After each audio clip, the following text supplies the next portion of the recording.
Freshers general ক্যাটাগরির থেকে অনেকেই কমেন্ট করছেন যে তারা নাকি এবারে স্কুল সার্ভিস কমিশনের পরীক্ষার যে ইন্টারভিউর লিস্ট বেরোবে সেই লিস্টে তাদের নাম আসার সম্ভাবনা নেই।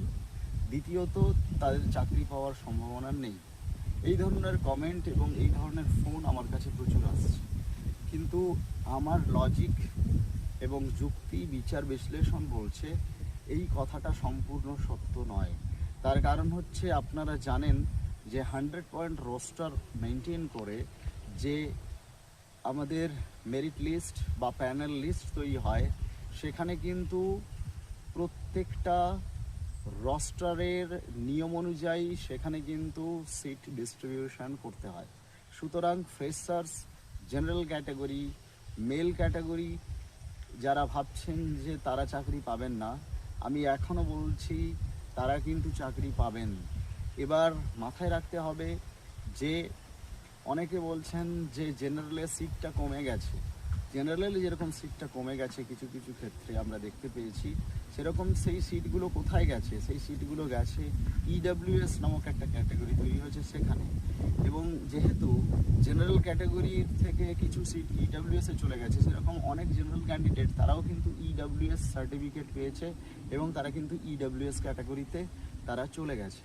সুতরাং এইখানে জেনারেল মেল ফিমেল ক্যাটাগরিতে আপনারা যারা ভাবছেন একেবারেই চাকরি পাওয়ার সম্ভাবনা নেই, তারা কিন্তু ভুল ভাবছেন।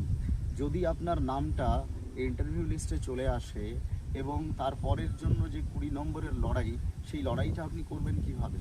কারণ ওই 20 নম্বরে কেউ যদি 8-10 পায় আর কেউ যদি 17-18 পায়, তাহলে ডিফারেন্সটা কোন জায়গায় যাবে ভাবতে পারছেন? কারণ রিটিন এক্সামিনেশনের যে নাম্বারের ডিফারেন্স একজনের সঙ্গে আরেকজনের, সেটা খুব কম হবে। ফ্যাক্টর এবং গেম চেঞ্জার হয়ে যাবে কিন্তু ইন্টারভিউ এবং ডেমনস্ট্রেশনের নাম্বার। তাই যাদের মনে হচ্ছে যে মোটামুটি ভালো নম্বর পেয়েছেন এবং আপনারা পরীক্ষা দিয়েছেন, প্রশ্নপত্র দেখেছেন, আপনারা ভালো রিয়েলাইজ করতে পারবেন যে এই প্রশ্নপত্রে কত নাম্বার উঠতে পারে।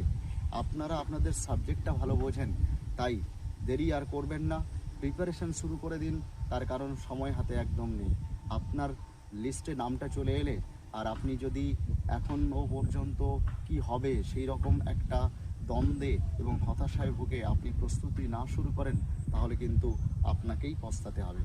তাই এখন থেকেই সচেতন হন এবং ইতিবাচক দৃষ্টিভঙ্গি মনোভাব নিয়ে প্রস্তুতি শুরু করুন। Best of luck.